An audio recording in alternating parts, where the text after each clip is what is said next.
하나님 말씀 봅니다.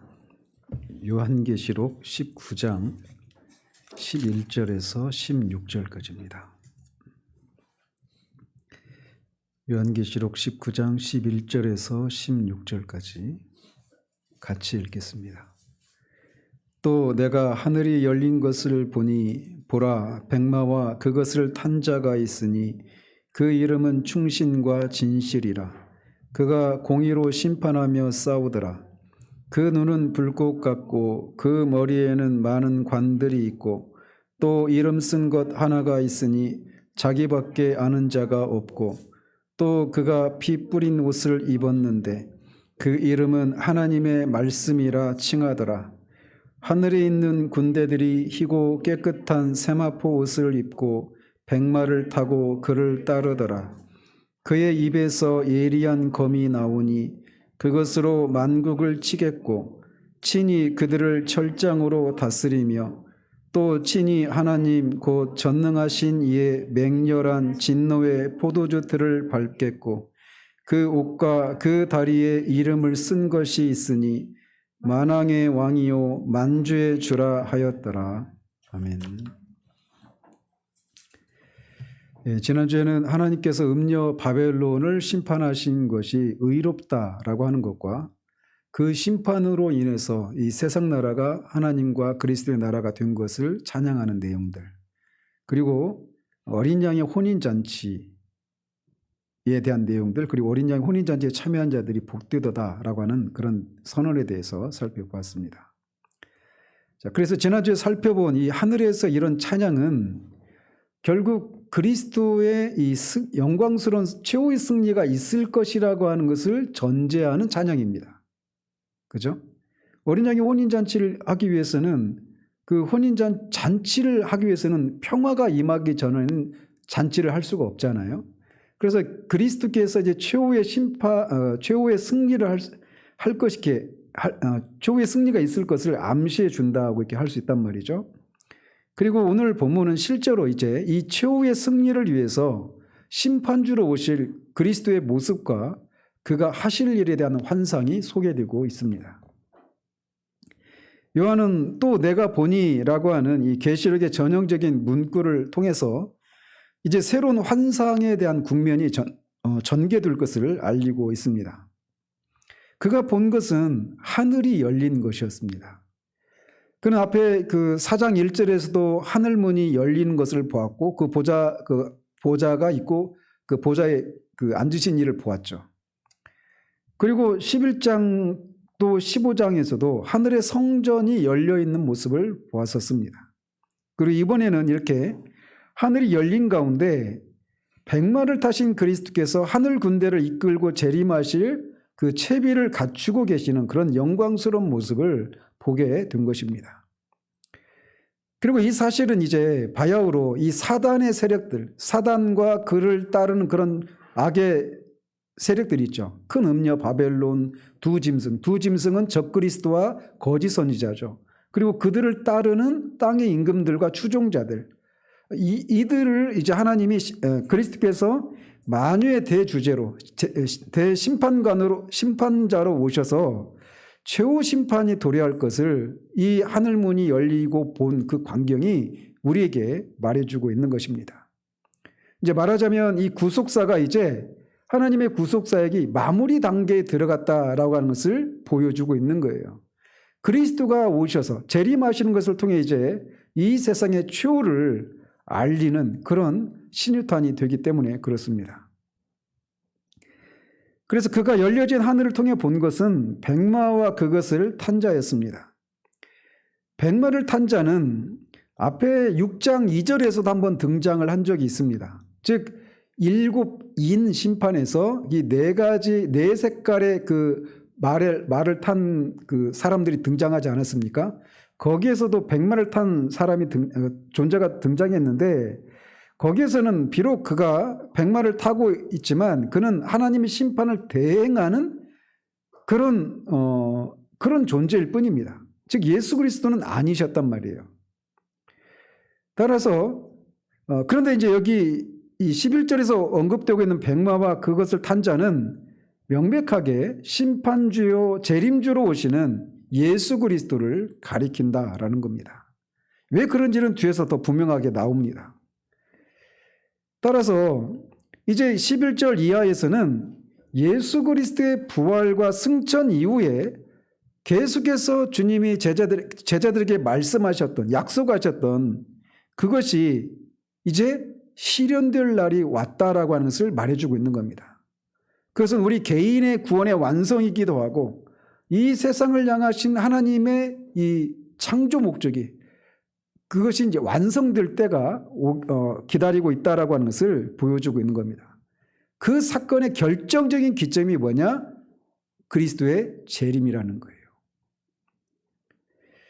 그런데 말 색깔이 흰색이라고 되어 있습니다. 백마. 그 얘기는 이 계시록 문맥에서는 흰색은 뭘 상징한다고 그랬죠? 앞에서 계속 승리를 상징한다고 그랬어요. 승리. 그러니까 이제 이 당시 계시록의 기록될 당시에 로마의 군대가 전쟁에 나갔다가 승리를 하고 돌아오면 개선 장군으로 이렇게 들어오잖아요. 그 개선식을 하잖아요. 그때 그 장군은 항상 흰색 말을, 백마를 타고 들어왔단 말이에요. 거기에서 이제 연유한 것입니다. 그래서 계시록 문맥에서는 흰색은 승리를 상징합니다. 1차적으로. 그런데 또 동시에 보면 뒤에 예수님이 재림하셔서 그 백보자 심판을 하신다고 그러잖아요. 그래서 그 백보자는 100개의 보자가 아니라 흰색으로 된 보자를 말하는 겁니다. 그래서 거기서 흰색은 심판을 또 상징하기도 합니다. 따라서 예수님이 이렇게 백마 탄 자로 묘사하고 있는 것은 앞으로 전개될 내용이 심판과 승리의 사건이 이어질 것이라고 하는 것을 암시해주고 있다. 이렇게 말할 수 있단 말이죠. 그런데 그 백마의 탄 자의 이름이 충신과 진실이라고 말을 하고 있습니다. 원문에 따르면 충신은 뭐 신실한 자 이런 의미예요. 그러니까 충신과 진실로 불려진다 이렇게 되어 있습니다. 따라서 이것은 심판을 행하시기 위해 오신 이 그리스도가 이렇게 충신과 진실로 불린다라고 하는 것은 그리스도께서 그렇게 세상을 심판하시기 위해서 악의 세력들을, 적대 세력들을 심판하시기 위해 오시는데 그 심판 행위가 하나님의 뜻대로 신실하게 행하기 위해서 오시는 분이시다. 그리고 그의 심판은 진실한 것이다 라고 하는 것을 말해주고 있는 것이기도 하는 것이죠. 그러면서 그는 이렇게 신실하고 진실한 분이신데 뭘로 심판하고 싸운다라고 묘사하고 있습니까? 공의로 심판하며 싸운다 이렇게 묘사하고 있습니다. 그래서 방금 말씀드린 것처럼 백마와 그 탄자가 아직은 예수 그리스도다 이렇게 아직 명시적으로 말하고 있지는 않잖아요. 그런데 그 이름이 충신과 진실이다 이렇게 쓰여 있고 그가 또 공의로 심판하고 싸운다 이렇게 말하고 있단 말이에요. 그래서 그렇게 할 수 있는 존재는 예수 그리스도 한 분밖에 없기 때문에 백마 탄 자는 그리스도를 가리킨다라고 말할 수가 있는 것입니다. 한편 이렇게 그가 공의로 심판하고 싸우기 위해서 싸운다라고 하는 이런 묘사를 통해서 재림하신 예수님의 오신 목적이 무엇인가를 우리에게 말해주고 있는 거예요. 그래서 한편에서는 우리가 예배 때마다 신앙 고백하는 것처럼 저리로서 산자와 죽은 자를 심판하시기 위해 오신다. 이것을 우리가 믿습니다. 이렇게 고백하잖아요. 바로 그것을 의미하는 겁니다. 심판한다라고 하는 것은 이렇게 법정적인 용어로서 그분이 공의로 심판하시기 위해서 오신다.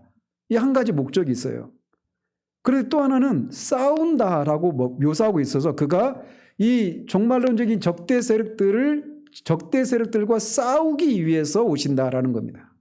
그런데 그 싸움이 해봐야 이기는지 아는지 아는 그런 싸움이 아니라 백마, 승리를 상징하는 백마를 타고 오셔서 이 싸움은 필연적으로 승리로 귀결되는 그런 싸움을 싸우게 오신다. 이렇게 말을 하고 있는 것입니다.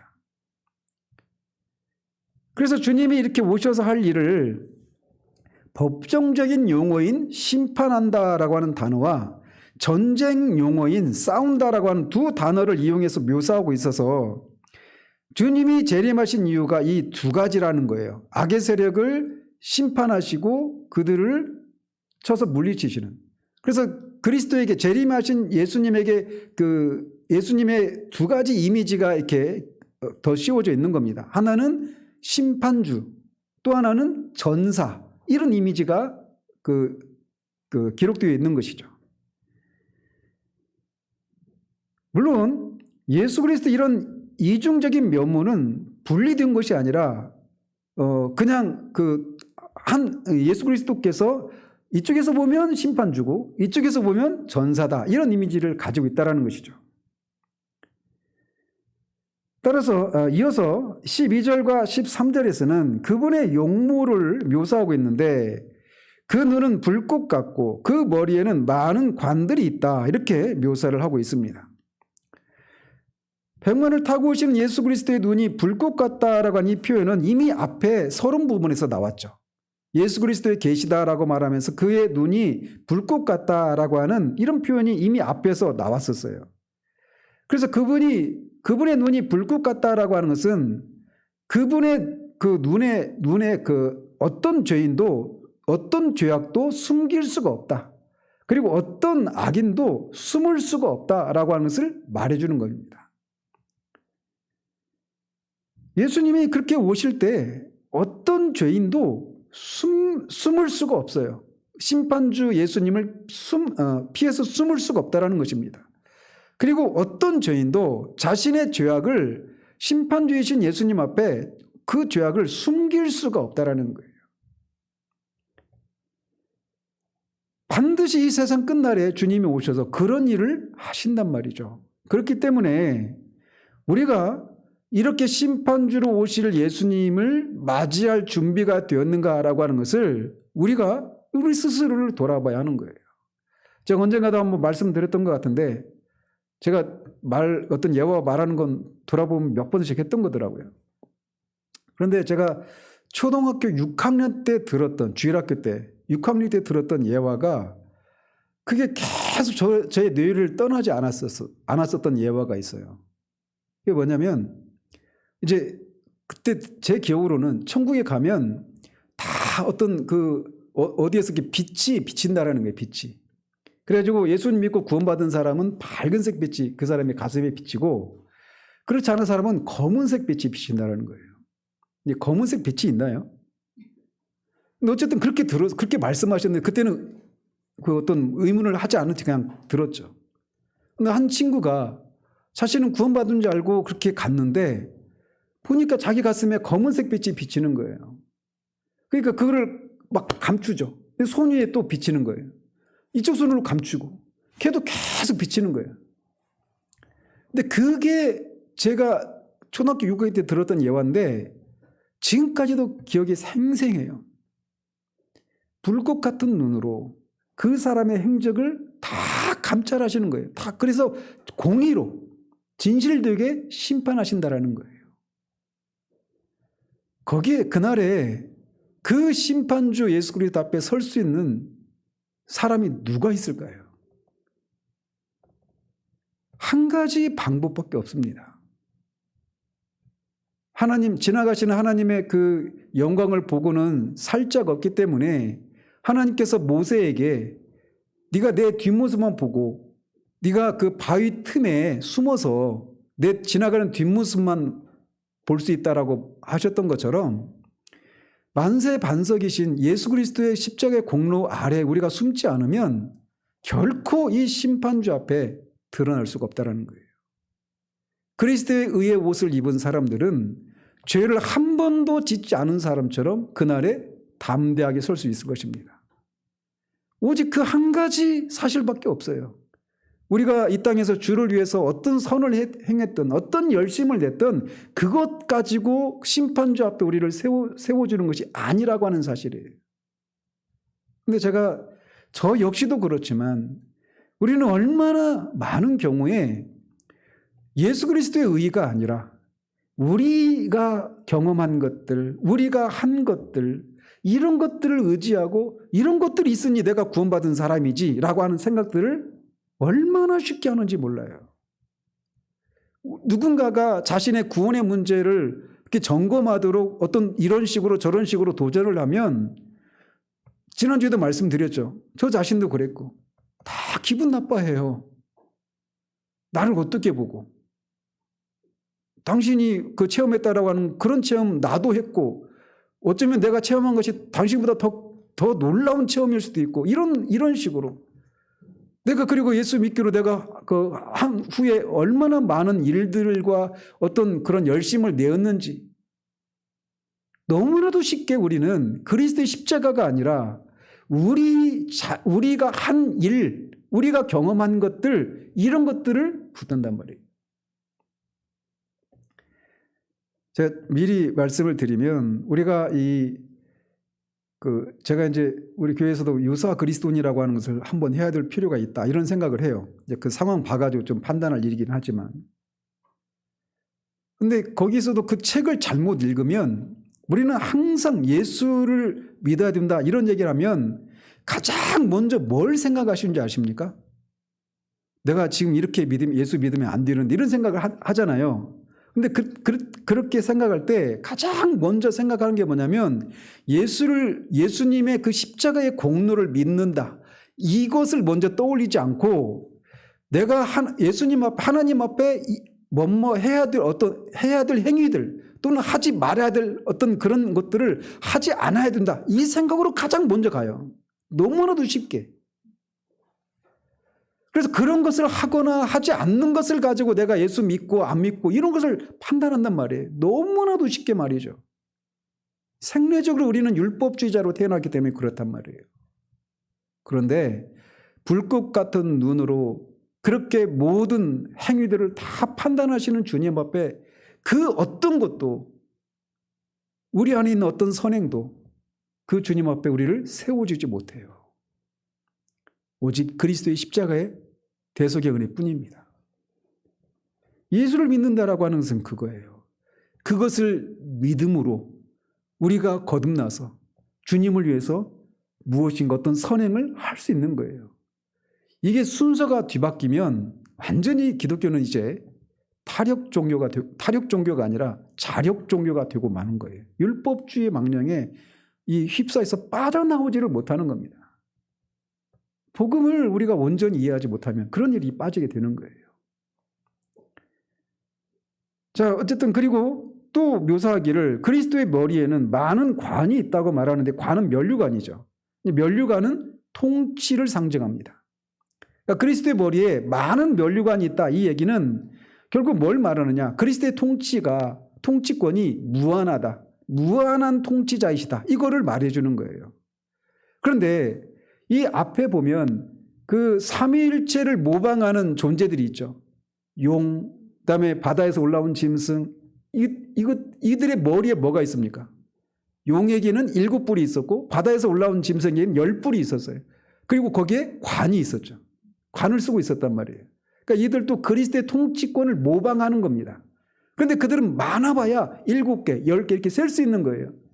그런데 그리스도의 머리에는 많은 면류관이 있어서 그의 통치가 무한하다라고 하는 것을 말해줘서 오직 그리스도만이 만왕의 왕이시고 만주의 주시라고 하는 것을 말해주고 있는 겁니다.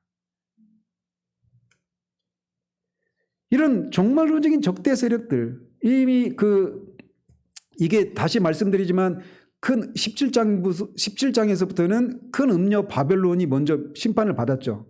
이게 시간 순서대로 이런 일이 일어나는 것으로 생각하시면 안 됩니다. 그리스도의 재림을 통해서 동시다발적으로 이런 일들이 일어나는 거예요. 그런데 이렇게 이 음녀 바벨론, 그 다음에 그 용, 사탄, 적그리스도, 바다에서 올라온 짐승, 땅에서 올라온 짐승은 거짓 선지자, 이렇게 말했잖아요. 그리고 그를 따르는 추종자들, 이런 사람들과 심판하시고 싸우시는 예수님이 재림하실 때 그들을 이렇게 심판하시고 통치할 수 있는 그런 통치권이 재림하실 때 주어진 게 아닙니다. 언제 이런 권세를 받으셨어요? 예수님이 십자가에서 죽으시고 죽음의 권세를 이루시고 부활하심으로, 부활하실 때 그런 권세를 받으셨어요. 그래서 승천하시기 전에 내가 하늘과 땅에 있는 모든 이름에 뛰어난 권세를 가지셨다라고 말씀하시고, 그러니까 이제 너희들은 가서 그 복음을 전하라고 제자들을 보내시잖아요. 빌립보서 2장에서도 말씀하고 있죠. 모든 이름에 뛰어난 이름을 주셔서 모든 존재들이 그 앞에 무릎 꿇도록 하셨다. 예수님이 십자가에 죽으시고 부활하시는 것을 통해서 말이죠. 그래서 예수님이 이런 통치권은 재림하셔서 이 악의 세력들을 다 물리치신 다음에서 얻는 것이 아니라 이미 그런 권세를 가지고 계신데, 그것들을 대적하고 인정하지 않는 이 적대 세력들을 재림하셔서 다 물리치시고 만방에 이것을 선언하는 그런 의미가 있는 거예요. 이때서 원수들이 빼앗아갔던 통치권을 빼앗아옴으로 자신의 권세를 그제서야 취하시는 것이 아니라 이미 그런 권세를 갖고 있는데 이들이 그것을 인정하지 않고 대적하고 있었을 뿐이라는 것이죠.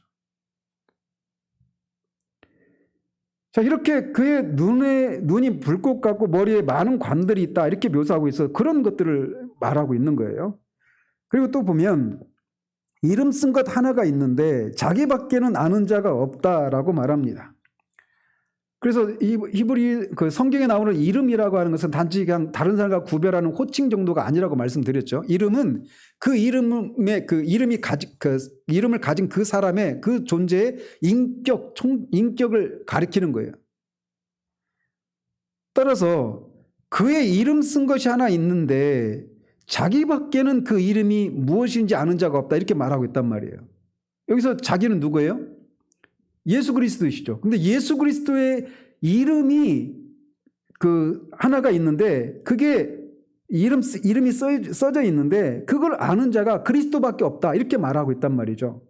그 얘기는 뭐냐면 예수 그리스도가 우리에게 알려주신 것, 계시해 주신 것 말고 그것을 초월하는, 그것을 뛰어넘는 그런 예수 그리스도의 인격적인 어떤 성품이, 특징이 있다라고 하는 것을 말해주는 겁니다.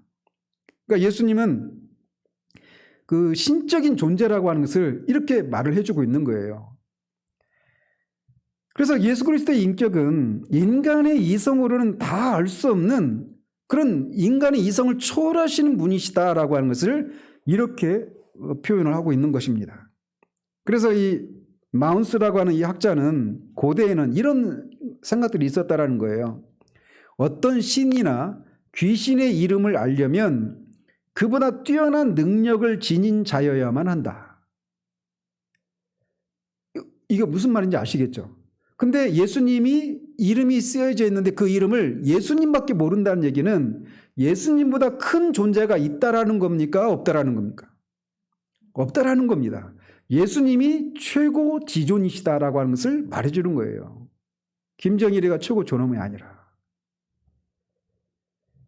김정일 죽었죠. 김정은이. 어쨌든 여기서 말하고 있는 것은 예수 그리스도를 능가하는 존재가 없다라고 하는 것을 말해주고 있는 거예요. 그리고 또 13절을 보면 그가 피 뿌린 옷을 입었다라고 말합니다. 그래서 피 뿌린이라고 하는 게 이게 뿌려진 이런 의미가 있어서 수동태로 되어 있습니다. 수동태로. 그래서 예수 그리스도께서 입고 계신 옷에 이 뿌려진 피는 스스로 뿌린 것이 아니라 누군가에 의해서 뿌려졌다라는 겁니다. 원래는 그 피로 얼룩진 그런 색깔이 아니었는데 누군가의 피가 그 옷에 뿌려져 가지고 피가 뿌려진 옷이 되었다라는 거예요. 이런 묘사는 이사야서 63장 1절에서 6절까지 나오는 그 이사야 선지자가 봤던 그 환상과도 병행을 이루고 있는 구절입니다. 그래서 거기서 보면 선지자가 에돔의 성읍인 보스라에서 올라오는 한 존재를 봅니다. 근데 그 존재를 향해서 선지자가 이렇게 물어요. 어찌하여 네 의복이 붉으며 네 옷이 포도즙 틀을 밟는 자 같으냐. 그러니까 막 옷이 빨간색으로 되어 있는 겁니다. 그래서 그렇게 물으니까 하나님께서 이렇게 대답하십니다. 만민 가운데 나와 함께한 자가 없이 내가 홀로 포도즙 틀을 밟았는데 내가 노함으로 말미암아 무리를 밟았고 분함으로 말미암아 짓밟았으므로 그들의 선혈이 내 옷에 튀어 내 의복을 다 더럽혔다라고 대답하십니다. 따라서 그 이사야서 63장의 그 이미지와 이 13절의 이미지가 서로 병행을 이루고 있다는 말이죠. 따라서 여기서 언급된 피 뿌린 옷은 재림하신 예수 그리스도께서 이런 종말론적인 적대 세력들과의 전쟁을 수행하는 중에 적의 피가 옷에 뿌려졌다라고 하는 것을 말해주는 겁니다. 결국 이 사실은 뭘 의미하느냐? 예수님이 이런 이 적대 세력과의 이 싸움에서 원수들을 완전하게 물리치신다라고 하는 것을 말해주고 있는 거예요. 자, 그런데 또 하나 우리가 여기서 한 가지 의미를 더 추가할 수 있어요. 이 피 뿌린 옷이 1차적으로는 이 문맥 속에서 원수들과의 싸움에서 그 원수들의 피가 이렇게 묻어서 피 뿌린 옷이 되었고, 그 의미는 결국 원수들을 완전히 물리치신다, 그리고 승리하신다, 이런 이미지가 있다는 것이죠. 그리고 또 하나는 뭐냐면 예수 그리스도께서 십자가에서 흘리신 피와 무관하지 않다라는 겁니다. 그래서 이 중의적인 의미가 있다라는 거예요. 두 가지 의미가, 이 피가, 그러니까 원수들과의 싸움에서 흘린 피, 그 원수들이 흘린 피, 이런 의미도 있고, 예수님이 십자가에서 흘린 피, 이런 의미도 있다라는 겁니다. 그래서 수동태로 되어 있어 예수님도 그 피를 스스로 흘린 게 아니잖아요. 다른 사람에 의해서 흘려진 피란 말이에요. 그래서 그런 뿌린 피, 이렇게 피 뿌린 옷, 이렇게 말을 하는데, 이것이 가능한 것이 이 요한계시록은 묵시문학이기 때문에 그래요. 그래서 묵시문학의 특징이 어떤 이런 서로 논리적인 충돌이 없이 그 두 가지 서로 상반되는 개념이 그 서로 논리적으로 충돌하지 않고 같이 병립할 수 있다라고 하는 것이 묵시문학의 한 가지 특징입니다. 이게 무슨 말이냐? 단적인 예로 예수님은 앞에서 어린 양으로 그렇게 묘사되죠. 근데 어린 양이 또 어떻게 또 묘사됩니까? 다윗의 뿌리에서 난 사자, 이렇게 표현하잖아요. 그러니까 예수님이 한편에서는 어린 양으로, 또 한편에서는 사자, 이렇게 표현된단 말이에요. 이게 묵시문학이니까 가능한 거예요. 또 방금 전에 살폈던 것처럼 예수님이 공의로 뭐 하신다고 그랬어요? 심판하시고 싸운다. 한 존재인데 재판관이면서 또 동시에 전사라고 하는 이 두 가지 이 이미지가 같이 병립을 하고 있단 말이에요. 그런 것처럼 여기서 말하는 피도 그런 의미에서 원수들과의 싸움에서 그 원수가 흘린 피, 이런 의미도 있고, 예수님이 십자가에서 흘리신 피, 이런 의미도 같이 말할 수 있다는 겁니다. 이렇게 말할 수 있는 게 뭐냐? 요한계시록에서 계속 일관되게 말하고 있는 게 뭡니까? 유대 지파의 사자 다윗의 뿌리가 어린 양으로서 십자가에 달려 죽으심으로 사탄에 대해서 승리를 쟁취하셨다. 이게 요한계시록에서 계속 흐르고 있는 이 일관된 메시지잖아요. 그리스도께서 그렇게 이기셨기 때문에 그리스도께 속한 자들도, 그리스도를 따르는 자들도 이긴다. 이게 결론이잖아요, 요한계시록에. 그래서 이 피도 이 두 가지 의미가 있다는 겁니다. 원수를 완전히 물리치셔서 원수들이 흘린 피, 이런 의미도 있고, 예수님이 십자가에서 흘리신 그 피, 이런 의미도 있다는 거예요, 같이. 그렇게 이 같이 이해하지 않으면 이거를 원수들의 흘린 피, 원수들을 막 짓밟아가지고 흘린 그 피, 이거를 문자적으로 또는 피상적으로 이해하기가 쉽단 말이에요. 왜 그런지는 뒤에 가서 이제 말씀을 드리도록 합니다. 자, 한편 12절에서는 한번 이름이 언급되었죠. 자신만이 아는 이름이 언급되었어요. 근데 13절에서도 또 이름이 등장을 하죠. 그 이름은 뭐라고 되어 있어요? 하나님의 말씀이라고 되어 있습니다. 예수 그리스도라는 이 호칭은 어디에 등장을 하죠? 요한복음 1장 1절에, 그죠? 태초에 말씀이 계시니라. 이 말씀이 하나님과 함께 하시니, 이렇게 말씀하잖아요. 그래서 이 말씀이 육신이 되어 우리 가운데 거하심에 라고 하면서 그 말씀이 바로 예수 그리스도다. 성육신하신 하나님이신 예수 그리스도다. 이렇게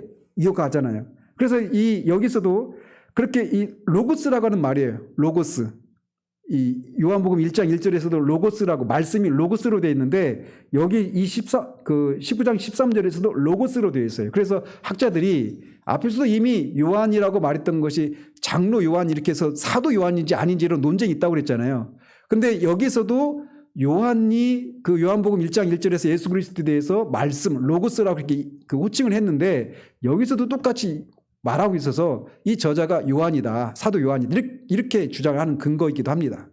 근데 어쨌든 그런데 이제 어떤 차이가 있어요. 요한복음 1장 1절에서 예수님을 말씀이라고 했을 때의 의미와 여기 이 문맥상에서 말씀이라고 하는 것은 약간의 차이가 있다는 거예요. 동일한 존재이신데 역할이 있어서 다른 것을 여기서는 말하고 있다는 겁니다. 이 문맥에서는 어떤 겁니까? 예수님이 하나님의 말씀이라고 이렇게 하고 있는데 이게 무슨 말씀이냐면 하나님의 심판이 예수 그리스도에 의해서 대리 심판이 행해진다라고 하는 그런 의미에서 하나님의 말씀이다 이렇게 말을 하고 있는 겁니다. 그러니까 하나님이 말씀으로 창조하셨죠. 그리고 창조된 세상을 뭘로 통치하십니까? 말씀으로 통치하시는데 이 말세에도 말씀으로 이제 심판을 행하신다라고 말하고 있는 거예요. 그래서 하나님께서 말씀하신 것은 누구를 통해서 성취된다? 예수 그리스도를 통해서 성취된다는 거예요. 그런 면에서 예수님이 하나님의 말씀이다 이렇게 말하고 있다는 것이죠. 자, 이어서 요한은 하늘에 있는 군대들이 희고 깨끗한 세마포 옷을 입고 백마를 타고 예수 그리스도를 따르는 것을 목격합니다. 그래서 그러니까 백마를 탄 예수님과 함께 하늘의 군대들, 백마를 탄 하늘의 군대들이 같이 싸우는 거예요. 누구와?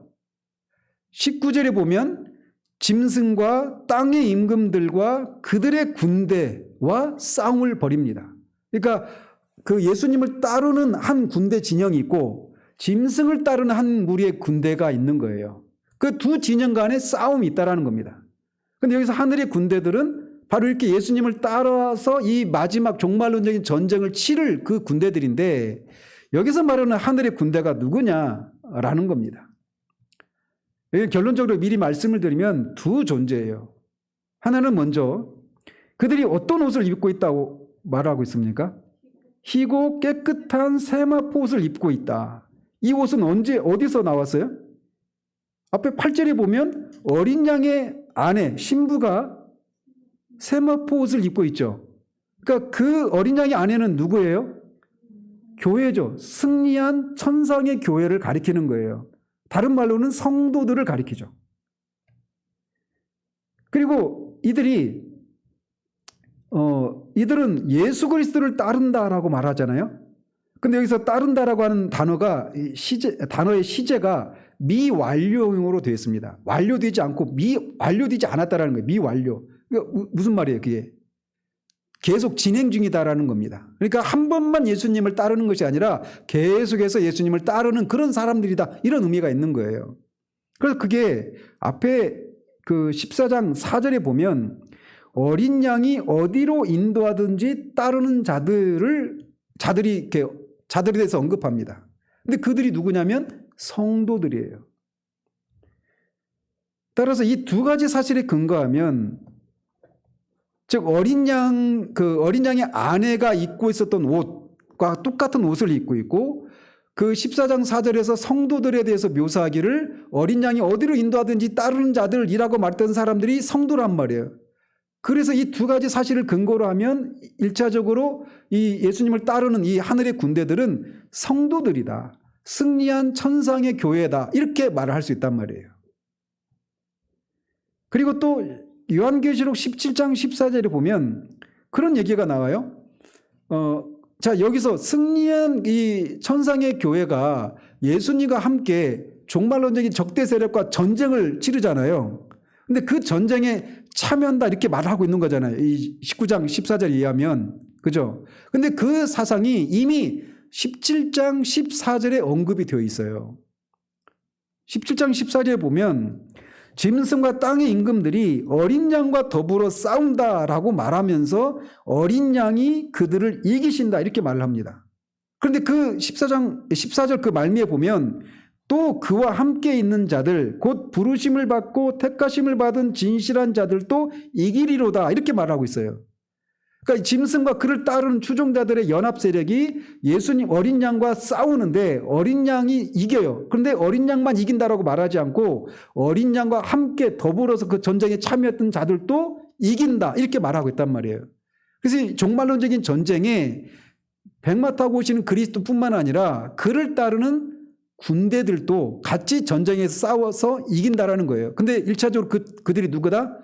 승리한 천상의 교회다. 성도다. 이렇게 말하고 있다는 거예요. 그래서 하늘의 군대는 1차적으로 승리한 교회, 천상의 교회 또는 성도들 이렇게 말할 수 있다는 거죠.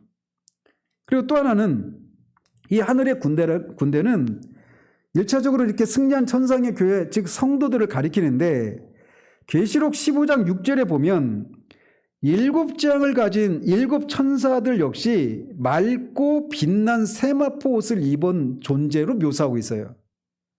그러니까 이런 것을 가지고 볼 때도 이 하늘의 군대에는 성도들만 있는 것이 아니라 천사들도 있다는 것이죠. 물론 선한 천사들이겠죠.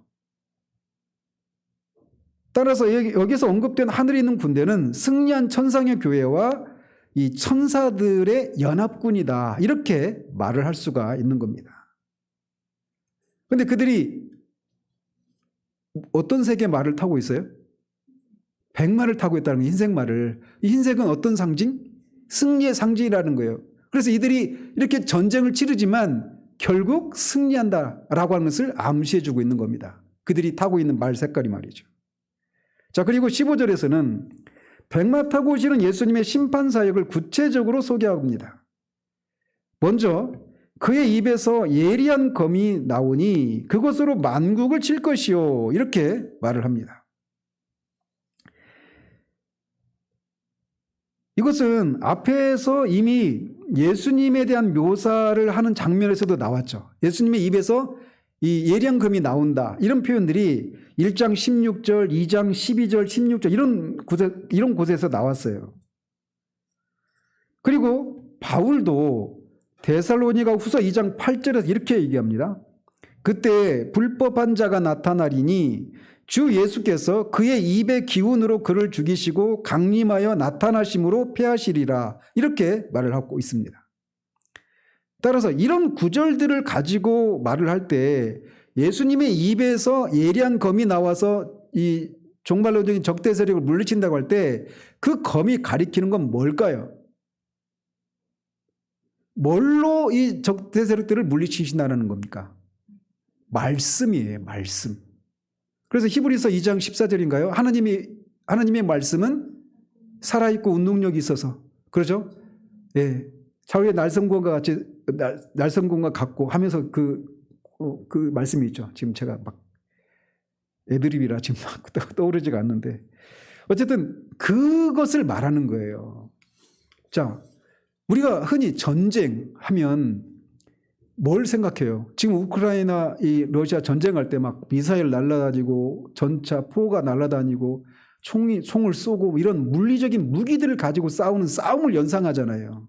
그리고 우리가 이런 것들 그 종말론적인 전쟁과 관련해서도 어떤 영화나 이런 것도 보면 그런 것들을 많이 연상하죠.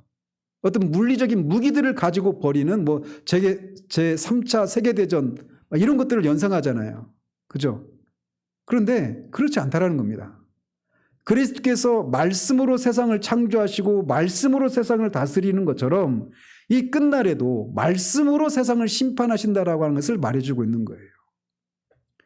자, 이렇게 예수님이 재림하실 때 예수님과 승리한 천상의 교회와 천사들의 연합군 그리고 19절에 있는 것처럼 짐승과 땅의 임금들과 그들을 따르는 그 추종자들과의 그 연합군 이들이 모여서 전쟁을 벌여요.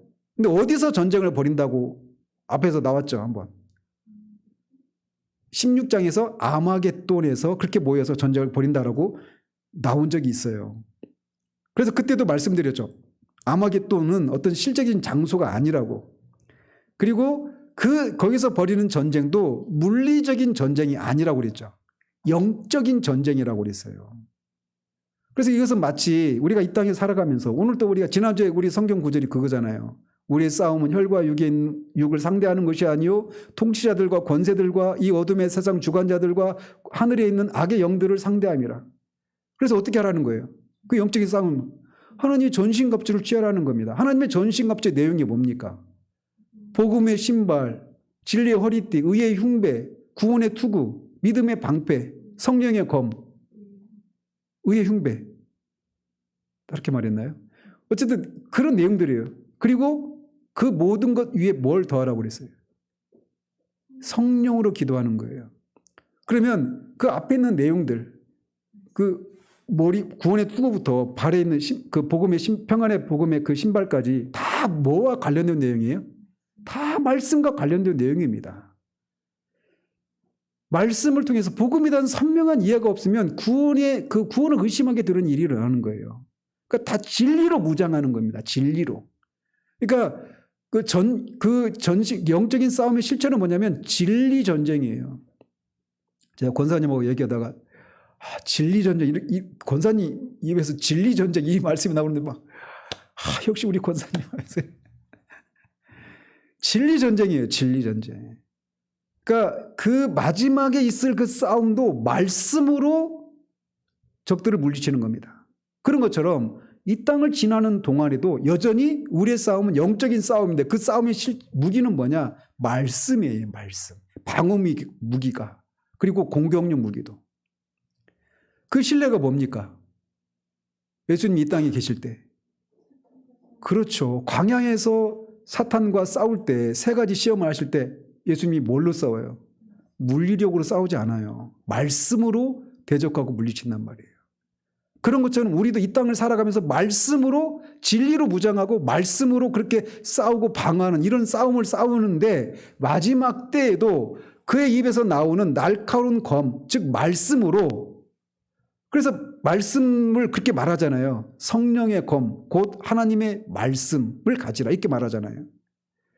검으로 싸우는 거예요. 그 말씀의 검으로. 그 입에서 나오는 날카로운 검이 그걸 말하는 겁니다. 그리고 또 하나 그가 친히 철장은 쇠 몽둥이입니다.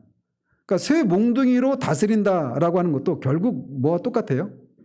날카로운 칼로 다스린다라는 것과 똑같은 의미입니다. 그리고 친히 하나님 곧 전능하신 이의 맹렬한 진노의 포도주 틀을 밟겠다라고 하는 것도 앞에서 인용해드린 이사야서 63장을 배경으로 하는 표현인데 결국 뭘 말하는 거예요? 예수님이 말씀으로 적대 세력들에게 진노를 발하시고 그들을 물리치신다, 심판하신다, 그리고 이기신다 이런 의미가 있는 거예요. 근데 똑같은 내용을 칼, 이 쇠몽둥이, 철장, 진노의 포도주 틀을 밟는 거 이렇게 묘사하고 있어서 이 적대 세력들에 대한 이 심판이 철저하고 완전하다라고 하는 것을 상징해주고 있는 거예요. 자, 그리고 마지막에 16절에 보면 그 옷과 그 다리에 이름을 쓴 것이 있으니 만왕의 왕이요 만주의 주라 하였더라 이렇게 말을 합니다. 또 다른 이름이 나오죠. 11절에서는 충신과 진실이라고 하는 이름, 12절에서는 아무도 알 수 없는 오직 예수 그리스도 자신만이 알 수 있는 이름, 그리고 13절에서는 하나님의 말씀이라고 하는 이름이 나오는데 여기서도 또 이름이 나와요. 그것은 만왕의 왕이요 만주의 주라고 하는 이름입니다. 근데 이것은 이미 17장 14절에서 어린 양에 대해서 묘사할 때도 어린 양은 만주의 주요 만왕의 왕이다 이렇게 표현하고 있습니다.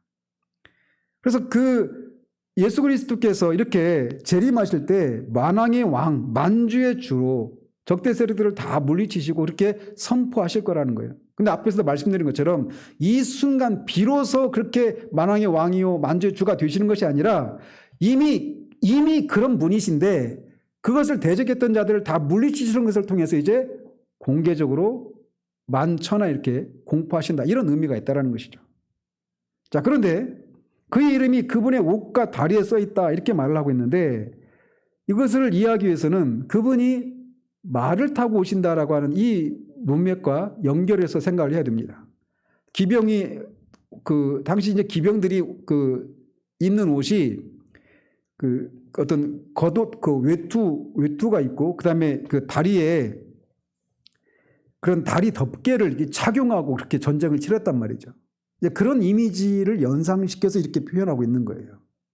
그래서 만왕의 왕이요 만주의 주라고 하는 예수 그리스도의 이름이 그가 착용하신 전투용 외투와 다리 덮개 위에 그렇게 모든 사람들이 볼 수 있도록 이렇게 새겨져 있다. 이렇게 말을 하고 있는 겁니다.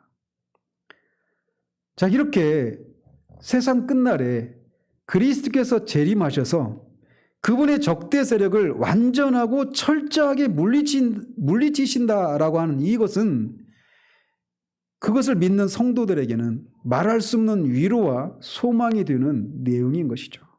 특히나 그분을 따르면서 세상으로부터 적 그리스도로부터 거짓 선지자로부터 또 그들을 따르는 추종자들로부터 핍박을 받고 있는 성도들에게는 더더욱 이 예수님이 오셔서 이들을 모두 물리치시고 주님이 만왕의 왕으로 만주의 주로 선포되시고 그들을 이기시고 승리하시는 것처럼 그들을 따르는 우리들도 승리한다라고 하는 것을 믿는 성도들에게는 더더욱 이 사실이 기다림의 이유가 되는 것이죠.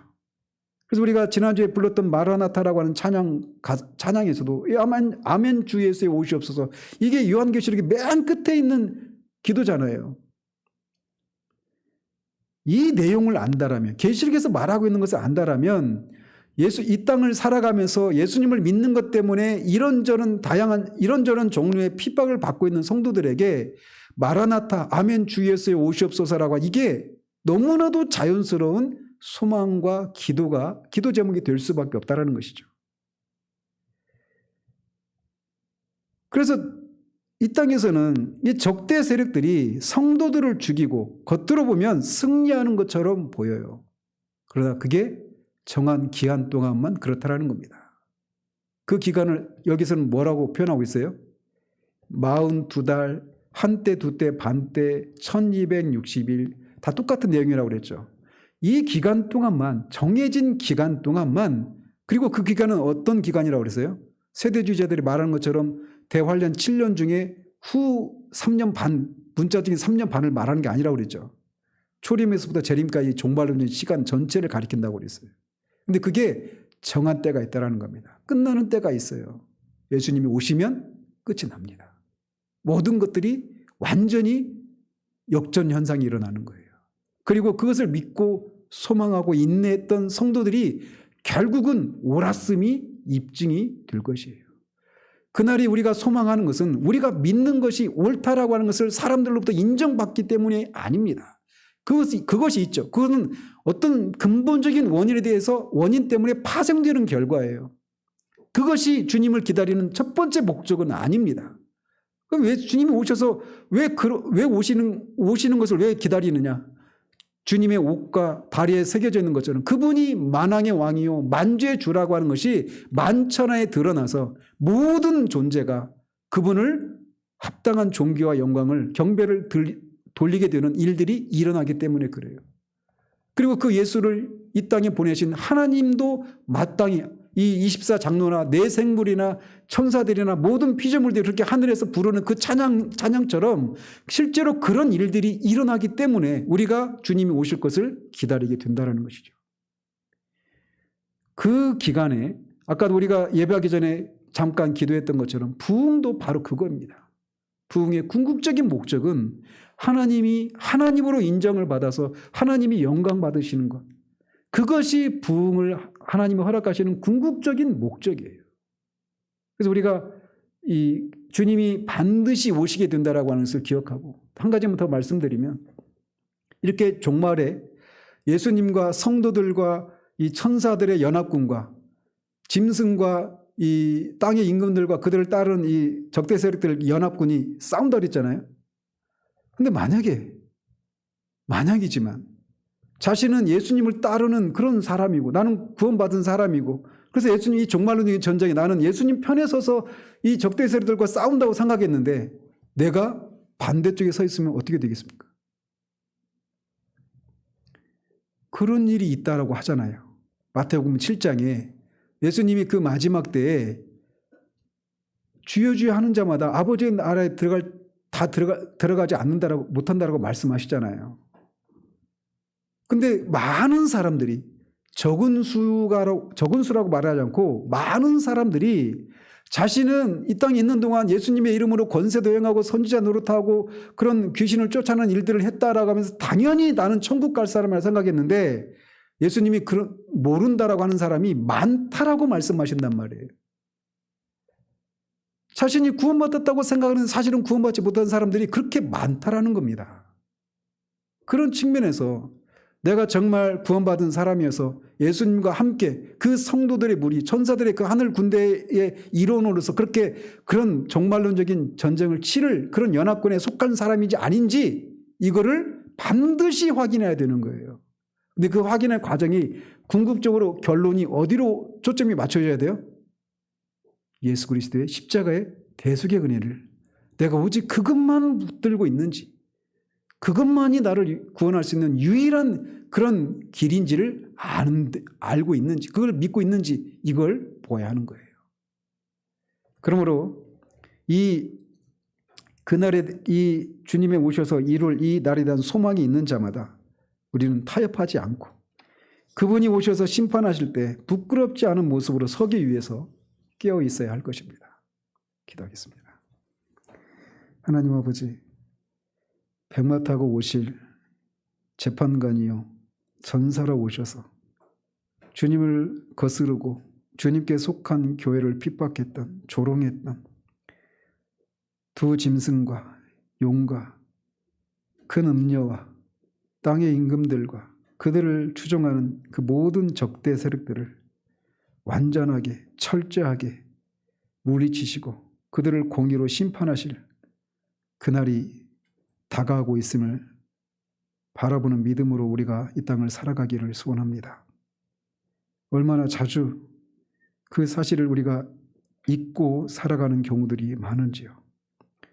주님이 그렇게 오실 때 불꽃 같은 눈으로 그분 앞에 우리의 죄악을 숨길 수가 없고 그 어떤 것으로도 주님을 피할 수 없다는 사실들을 기억할 때 우리가 과연 그 시선 앞에 설 수 있는지 돌아볼 수 있는 우리들 될 수 있도록 도우시옵소서. 그날의 두려움이 없이 부끄러움이 없이 설 수 있도록 예수 그리스도의 의의 옷을 입는 우리들 될 수 있도록 도우시옵소서. 뿐만 아니라 이미 우리가 그렇게 그리스도의 의의 옷으로 무장 입고 있는 사람들이라면 우리가 비록 이 세상에서는 패배자로 보이고 악의 세력들이 더 강하고 언제까지로도 지속될 것 같은 그런 생각들이 우리 가운데 밀려와서 우리가 이 믿음의 길을 가는 것들에 회의가 밀려오고 때로는 신도 나지 않고 의기소침해질 때마다 이 말씀들을 생각하며 반드시 그 승리의 날이 오고 있음을 기억하고 믿음으로 인내하고 타협하지 않는 우리들 될 수 있도록 도우시기를 원합니다. 예수 그리스도 이름으로 기도합니다. 아멘.